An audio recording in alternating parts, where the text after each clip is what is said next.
Ciel Oil, plus qu'une station.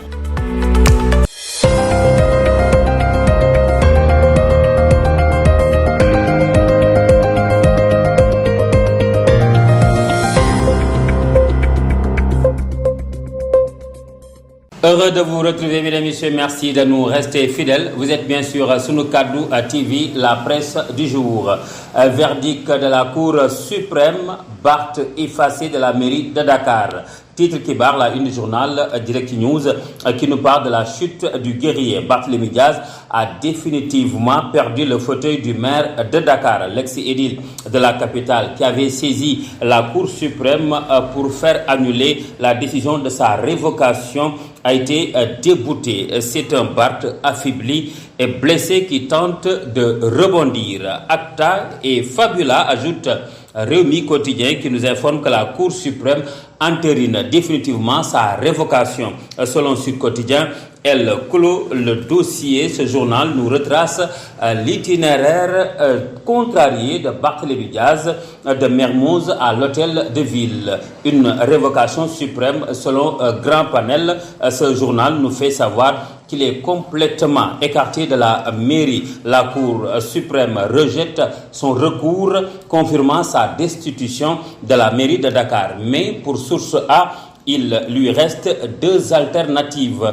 Soit il éteint les lampes et va se coucher, soit il peut aller jouer au baby-foot. En tout cas, il ne peut plus compter sur Samu Sunu Kaddu, nous dit Point Actu, et le Conseil constitutionnel saisi se déclare incompétent. Nous quittons la Cour suprême pour la division des investigations criminelles avec l'Observateur. Le journal du groupe Futur Média barre à sa une Ibrahima Ba, la garde à vue et la zone d'ombre de 30% convoqué par la DIC. Le fils de l'ancien Premier ministre Amadou Ba a été entendu sur ses parts dans une société civile immobilière constituée avec Amadou Macky Sall. Selon ce journal, les enquêteurs cherchent à déterminer si les opérations financières suspectes ont été effectuées entre Ibrahima Ba et Amadou Sall dans le but de blanchir des capitaux. La malédiction des héritiers,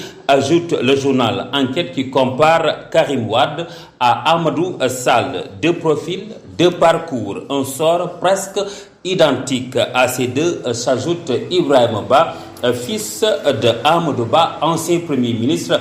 L'informé nous informe que la DIC a mis la main sur lui et il est placé en garde à vue. Vague d'arrestation.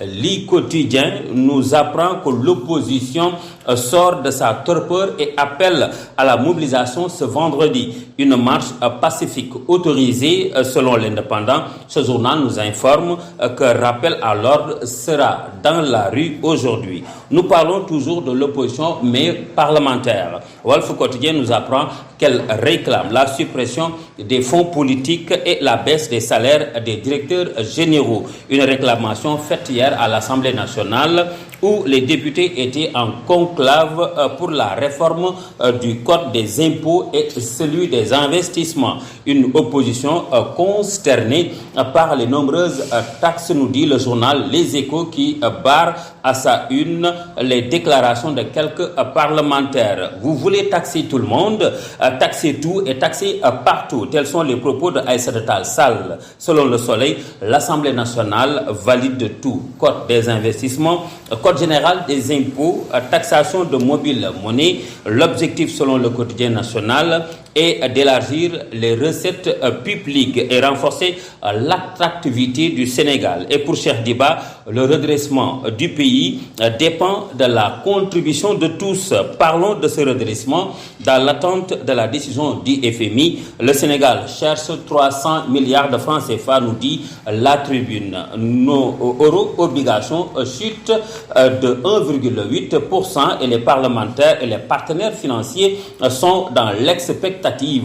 Cette perte faisant du pays le seul en Afrique à afficher un rendement négatif. D'ailleurs, le Sénégal est proche du 4e sous-sol. Le quotidien ajoute la notation du pays passe à 6 comme la Guinée, le Rwanda ou la Corée du Nord. Le Sénégal perd donc son statut de meilleurs élèves. Meilleurs, ils ne le sont pas dans leur poste. L'évidence nous apprend qu'il s'agit de la RTP, la CDC, le port autonome de Dakar, l'APIX et la SAR, de grands enjeux confiés à de petits directeurs. Sport pour terminer. Avec Tribune Sport, mise à jour du classement FIFA du mois de septembre, le Sénégal garde son rang mondial. 18e et 2e au niveau Afrique. Le Maroc est 11e et 1er au niveau Afrique. Et le leader au niveau mondial reste toujours l'Espagne. Mesdames et messieurs, c'était tout pour aujourd'hui. Merci d'avoir suivi. Rendez-vous demain. D'ici là, portez-vous bien en compagnie des programmes de Sunu Kaddu TV. Merci et au revoir.